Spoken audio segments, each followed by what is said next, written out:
Jemi kthyer në studio. Jemi me një temë të shëndetit në këtë pjesë të tretë, shumë të rëndësishme, gjithmonë kur bëhet fjala për syt, drita e syve është e shenjtë apo jo, për këdo. Nëse ndoshta me një smundje tjetër ose me një problem tjetër të trupit edhe mund t'ja dalim të ecim përpara, syt nuk është qisa më e rëndësishme sepse koha nuk kalon dot kur nuk kemi syt apo jo. E ky është problemi më i madh. Unë do të prezantoj më njëherë mjekun që kemi këtu në studio, është mjeku Nadon Qafa, kirurg oftalmolog në Spitalin Amerikan 3. Pikërisht për të folur për problematikat e syrit, a është e vërtet që ka një trend në rritje të syve të cilët kanë nevojë, le të themi, për të kuruar, për të trajtuar, për të marrë një shërbim mjekësor? Është e vërtet, është një konstatim shumë i saktë nga ana juaj, sidomos ato pacientë ose ato persona që kanë nevojë për të korrigjuar me syze, sa vjen edhe trendi është në rritje. Dhe për këtë do të theksoja disa faktorë, të cilët përveç faktorëve gjenetik klasik që dihen tashmë, pra një lloj trashëgimie nga prindit apo të afërmit, do theksoja sidomos faktorët ambiental dhe faktorët e stilit të jetesës, të cilët janë fajsuar sidomos 20 vitet e fundit për një si shkaktar të rritjes pikërisht të këtij numri të personave që përdorin syze apo që kanë gabime të përthyrjes së dritës, siç i themi edhe. Ky stili i jetesës i viteve të fundit ndoshta ka lidhje me teknologjinë, faktin që përdorin shumë telefonat celular, iPadin, kompjuterin. Pra, çdo gjë që ka lidhje me shikimin nga afër, sidomos e filluar në një fëmijëri shumë të hershme, që jemi të ndërgjegjshëm që tani fëmijët është një fenomen shumë i zakonshëm. Kanë filluar mjaft herët të përdorin teknologjinë.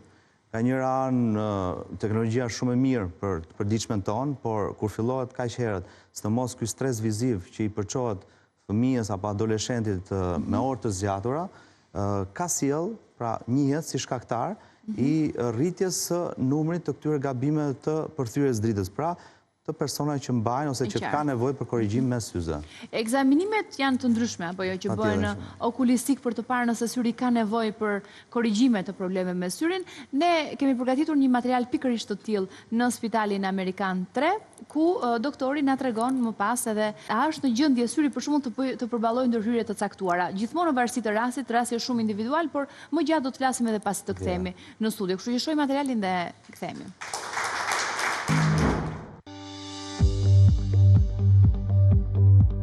Syri është një organ shumë delikat, me të nuk mund të bësh manipulime. Ndaj dhe kirurgjia e syrit është një kirurgji shumë fine që realizohet me instrumente shumë delikat dhe me mikroskop operator zmadhues në mënyrë që trauma operatore të jetë sa më e vogël. Ndaj dhe duhet një ekip profesionistësh, si dhe pajisjet e nevojshme. Doktor Nadon Qafa, një prej kirurgëve të departamentit të okulistikës pranë Spitalit Amerikan 3, i specializuar në Ankara dhe me eksperiencë të suksesshme në 10 operacione të vështira, mirëpret çdo ditë pacientët për të zbuluar problemet e tyre në shikim dhe nëse ata janë të gatshëm t'i nënshtrohen më tej ndërhyrjeve. Vendose të lutem mjekën, shtet e ballin përpara. Shiko të lutem drejt të u. Po, mbyllë syrin të lutem, të dy syt, hapi tani. Perfekt. Renato, deri tani jemi shumë mirë, syt nuk ka ndonjë patologji, diçka që mund na pengojë që të bëjmë ndërhyrje. Megjithatë do të bëjmë edhe një ekzaminim tjetër që quhet pentakam, ka të bëjë me korneën, pjesën sipërfaqësore, aty ku kryhet ndërhyrja me lazer, në mënyrë që të shohim mos ka diçka që nuk shkon. Dakor? Mirë, hajde.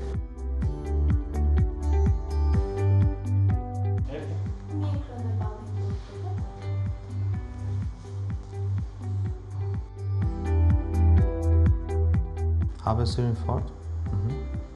Mbyllë syrin, hape të lutem, mos lëviz tani.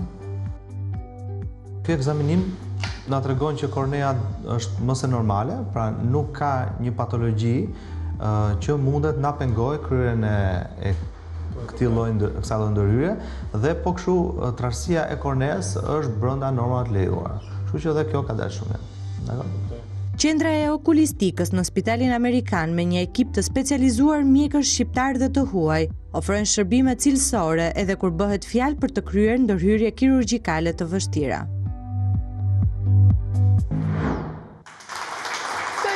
Ky ekzaminimi, le të themi, që realizohet për të kontrolluar nëse syri ka probleme apo jo. Në momentin që konstatojmë që syri ka një defekt caktuar, ka nevojë për trajtim, cilat janë ndërhyrjet e ndryshme, opsionet më saktë të trajtimit të syrit, të problemeve defekteve të syrit? Po, nëse bëhet fjalë për defektet përthyes dritës, pra si që janë miopia, hipermetropia apo astigmatizmi, që janë defektet më të njohura që ne dim, më e thjeshta është vendosja e një palë syze që na ndihmon që dritën me cilën ne duhet ta përthyjmë ashtu siç duhet, na ndihmon që ta çojmë deri në pjesën e prapme të syrit në retinë dhe ne të shohim qartë.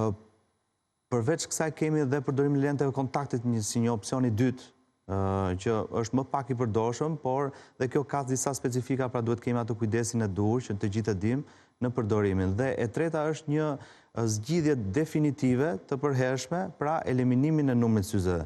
Me ndërhyrje kuptohet kirurgjikale, ato që përfshin kirurgjia refraktive apo kirurgjia e eliminimit të syzeve. Më i njohur nga këto është lazeri. Ne jemi duke parë ndërkohë edhe për të komentuar planet, ka përshtypjen që na shoqërojnë pikërisht këtë që po themi.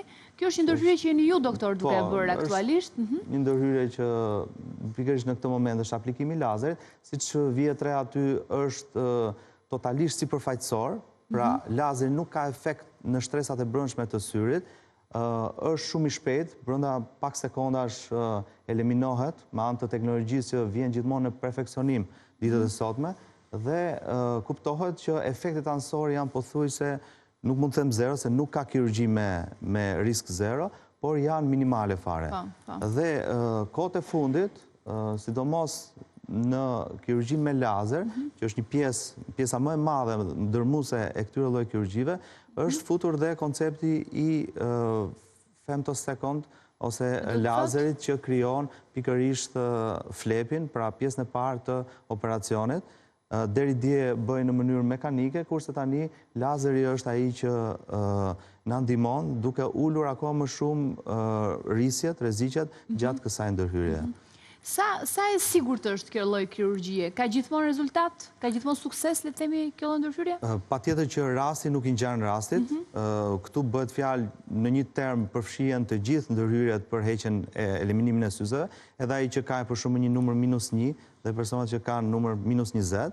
Megjithatë, lazeri, siç ju thash edhe më përpara, vitet e fundit është perfeksionuar, duke futur teknologji që janë shumë avangard dhe normalisht pikërisht kjo teknologji dhe ul riskun në minimum. Bëhet fjalë për jo për rrisje madhore të humbjes së shikimit, po bëhet fjalë për atë sa sukses ka pikërisht që atë shikim që ne kemi me syze, ne ta arrijmë dhe pa syze. Dhe kjo është mbi 99% të rasteve.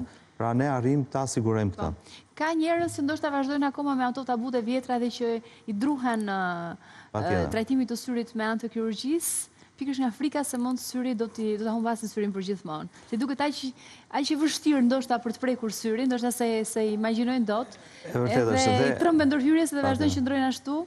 Faktikisht kjo vjen nga mosnjohja e procesit dhe për shembull unë e vë re dhe e ndjej tek pacientë mi që shoh çdo ditë që në momentin e parë vinë pak të friksuar, të ndrojtur, kanë dëgjuar mjaft biseda, tabu të aplikimit lazerit dhe mbasi dalin nga ai sqarim që i bëjmë ne ose ajo lloj njohje që i japim, dalin shumë të qetë dhe me një vendosmëri për ta kryer këtë. Doktor, çfarë këshillash mund t'japim për teleshikuesit në mënyrë që të kenë kujdes, domethënë syrin e tyre, t'i ruajnë syt, të kenë një shikim të qartë? Çfarë masash të marrin parandaluese, le të themi, për të shmangur një dëmtim të artë shumë të syrit? Ju falenderoj për pyetjen. Do të nisja që në fëmijëri, pra kujdesi për fëmijët. Është parë që ju përmenda më përpara dhe faktorët ambiental, që do të thotë që kryesori është ekspozimi në ambiente të jashtme. Pra, është parë që ulja e orëve në fëmijëri dhe adoleshent të shpenzuar në ambiente të jashtme, pra jo në ambiente shkolla apo shtëpi të mbrëmshme, e ka rritur pikërisht të numër të personave që duan syze ose që kërkojnë ndihmë. Prandaj sugjerohet dhe vendet ndryshme kanë futur në kurrikull shkollore që të rritet pikërisht orët që kalojnë në ambiente të jashtme, qoftë në shkollë, qoftë në kohën e lirë, dhe pikërisht kjo bën dhe uljen e këtyre numrave. Tjetër është dieta. Pra një dietë e ekuilibruar me vitamina, jo me yndyrna të tepërta, që në fëmijëri po dhe më vonë, do të sillte një shëndet më të madh të sistemit pamor. Dhe pastaj kuptohet teknologjia që është bërë kaq. Edhe kontrollet pastaj, sepse kur janë të vegjël është ai problemi që fëmijët ndoshta nuk dinë ta ankohen dhe ndërkohë numri i syrit i miopis apo mund të rritet. Kur ne vëmë re diçka, kur vëmë re patjetër direkt duhet çuar fëmia, por nëse nuk vëmë re, të paktën në moshën 4 vjeç do të bërë një kontroll i parë. Për të evidentuar ndoshta gjëra që ne nuk i shohim dot ose nuk i. Edhe fëmia nuk është në gjendje të rrëfej. Ju falenderoj shumë që ishit këtu, ishte kënaqësi që vata dhe shumë sukses në punën tuaj. Ne kemi mbritur në fund të dashur miq edhe për sot. Ju falenderoj shumë për vëmendjen. Mos harroni duke filluar nga e hëna fotot tuaja me pemën e vitit të ri, të shohim se si keni zbukuruar. Ju pres të hënën në Facebook Rudina Magjistari, Instagram Rudina Magjistari ose #Rudina. Faleminderit, fundjavë të bukur.